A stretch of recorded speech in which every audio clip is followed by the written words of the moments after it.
My first rule of thumb in Google Ads is if it ain't broke, don't fix it. If it ain't broke, don't fix it. Every account is so different. Every campaign is so different. Are there tried and true best practices and strategies and tactics and tips? Absolutely. That's why I have this podcast and courses and a newsletter and social media and a successful career as a Google Ads coach. I will share what I think is the best course of action for your Google Ads based on my experience. But there are always outliers. So don't do something in your account just because someone on the internet says so, even if that someone is me. Do what works for you. A little too doom and gloom as an opener? Don't worry, we're going to have fun today. I'm your host, Jyll Saskin Gales. I spent 6 years working for big brands at Google, and now I work for you. This is Inside Google Ads, episode 55, Breaking Bidding Rules. Our first question today comes from Gary Singh 8387 on YouTube, and they say, Manual CPC is the only strategy that's keeping me in business. Every time I tried smart bidding, I got burnt down.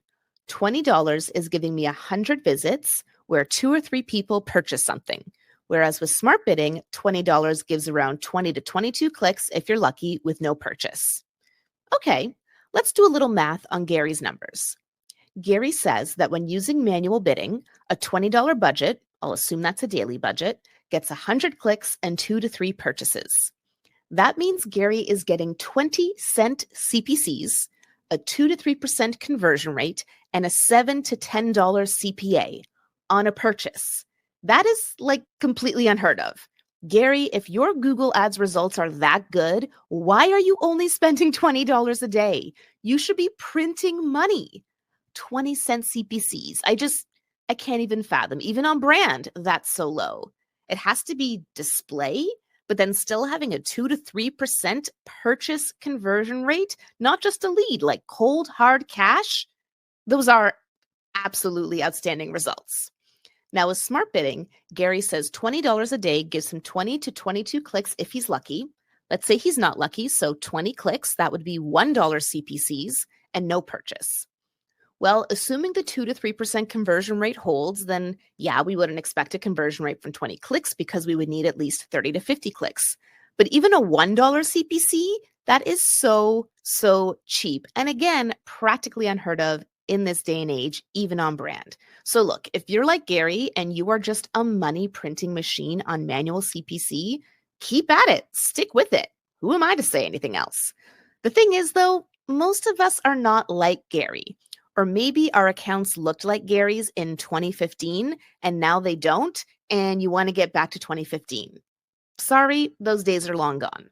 Most of us need to spend more than $20 a day to drive results because CPCs cost us at least $2, not 20 cents. And for others of us, at least $20.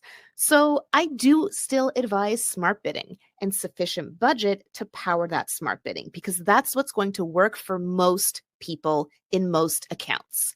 Maximize conversions, maximize conversion value, target CPA, and target ROAS. If you're seeing something in your account that you're just like, I have no idea what to do, I need to fix this, then you can book a call with me. We can look at your account together and I'll provide specific recommendations on what you should do and then do it with you. I've worked with more than 10,000 different Google Ads accounts in my career, so trust me when I say I've seen it all.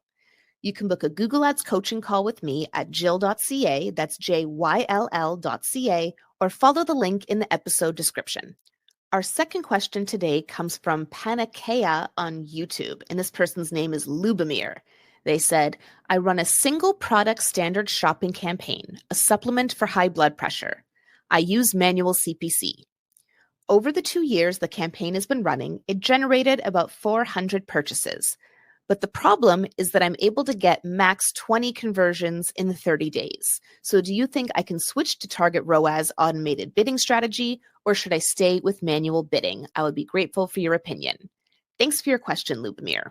My general guidance is to use smart bidding when you have at least 30 conversions in 30 days, and to use target ROAS more like 50 conversions in 30 days because it needs more data, not just did a conversion happen or not, but what's the value associated with those conversions. These systems need data to learn. Now, the thing is, your campaign has been running for more than 2 years, so you've got plenty of data. As long as your ROAS has been pretty consistent for the last few months, you can absolutely switch to target ROAS bidding and see if that helps you scale your campaign further. In episode 40 of this podcast, the October 31st, 2024 episode, I shared a story of a coaching client with a very small budget who was able to use target ROAS successfully. The key for that client was patience, more data. The first month we switched to target ROAS, their ROAS actually dropped. But then in month 2, it rose. Month 3, it rose again. It went way higher than it had ever been with manual bidding. And we hit a ROAS of nearly 4 on a very small shopping budget with just a handful of conversions a month. If you're concerned, you could try implementing the bid strategy switch as an experiment, but this is only worth it if you're spending enough, because when you create an experiment in Google Ads, you are effectively creating 2 separate campaigns, your control campaign and your experiment campaign. So unless you have at least $50 a day in this campaign, and preferably more like $100 a day or more in this campaign, I would not recommend doing an experiment. Either just stay with Manual CPC if it's working for you, or switch to target ROAS and give it a full 2 months to determine whether it's working or not for you. Are you still not sure which bid strategy you should use or whether you should switch bid strategies? It's one of the many things we can decide on together on a coaching call. Book a call with me to get my eyes and my brain on your account. You can book a Google Ads coaching call with me on my website, jyll.ca, that's JYLL.ca, or follow the link in the episode description. Our final question today comes from Ruchi Shah on Instagram, and they say, why do people still opt for target impression share, and does it work for them? For example, personal injury lawyers. Look, any bid strategy can work for you. The key is how you define work. Is it working? For some business owners, hitting a certain conversion volume goal or revenue goal means it's working. For some, hitting a certain efficiency goal, a certain CPA or ROAS means it's working. For others, ensuring their ad is above their competitor's ad when they Google themselves means it's working. So people who use target impression share either don't know any better, or their goal, their definition of it's working, is to have high visibility in search results. If visibility is your goal, target impression share is absolutely the right bid strategy for you. It's just, in my experience, even if a business owner says, oh yeah, I want visibility, at the end of the day, when they pay the bills, they're going to ask, well, how much money do we make from that? So if that's what you're going to ask, you need a smart bidding strategy. Maximize conversions, maximize conversion value, target CPA, or target ROAS. Today's Insider Challenge is this. Can you name every single bid strategy that you can use today in Google Ads? And I'll go so far as to say, feel free to Google it or ask ChatGPT, whatever you like. Open book question. Name every bid strategy you can use today in Google Ads. How many are there? I'll share my answer next episode. The beauty of the Insider Challenge is there's usually no right or wrong answer, just an opportunity to stretch your brain on real-life Google Ads problem solving.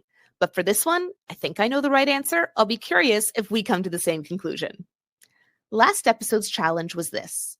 I asked you to pay attention to the next few video ads you saw and not skip them. And I wanted you to specifically observe the creative and the targeting. I'll share the first YouTube ad I saw after recording that episode was an ad for SEMrush. It was an in-feed placement on the YouTube homepage. Let's talk about creative. In the first 2 seconds, it showed 2 business people holding a giant piece of corn while going up an escalator. And the text on screen and voiceover both said, "Grow your agency like never before." Right off the bat, it captured my attention with this incongruous imagery with the corn, and it used both sight and sound to reinforce the message that this is for agency owners. I'm not an agency owner, but in the name of the Insider Challenge, I kept watching. But importantly, that would appeal to their target audience of agency owners and not appeal to their not target audience of not agency owners. Now going to 6 seconds, that was just the first 2 seconds. Over the next 4 seconds, since this was an in-feed placement, I spoke about those last episode if you missed it, there was no skip ad button, but normally that would come up at the 6-second mark. So in that time, the voiceover said, with SEMrush for agencies, find and win new leads with impressive pitches. And in that time, it showed a few screenshots of the product so I could see what it would be like to use. Fast forward to the end, it said, grow your agency faster with award-winning tools. And then there was a call to action to try SEMrush free. So creatively, I'd give this ad an A+. It hits all those YouTube best practices, grabbing attention early, branding often throughout, creating connection. I'd say that was kind of the weakest point. It was more of like a functional than a making me feel something ad, but highly relevant for that target audience, and then directed to a clear action at the end. Try it for free.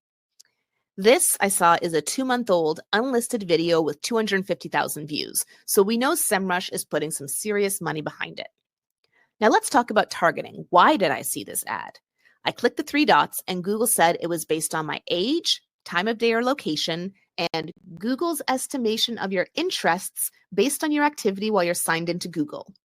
This tells me that SEMrush is using audience targeting, and specifically targeting me either because of my interest in SEO and SEM, or my interest in business tools or business software, or they're using some kind of custom interest. Overall, though, well-targeted, well-executed ad. Kudos to SEMrush. If you didn't do that challenge yet from the last episode, I encourage you to give it a try. It's a great way to get your feet wet with video ads, even if you're not yet running video ads. I'm Jyll Saskin Gales, and I'll see you next time inside Google Ads.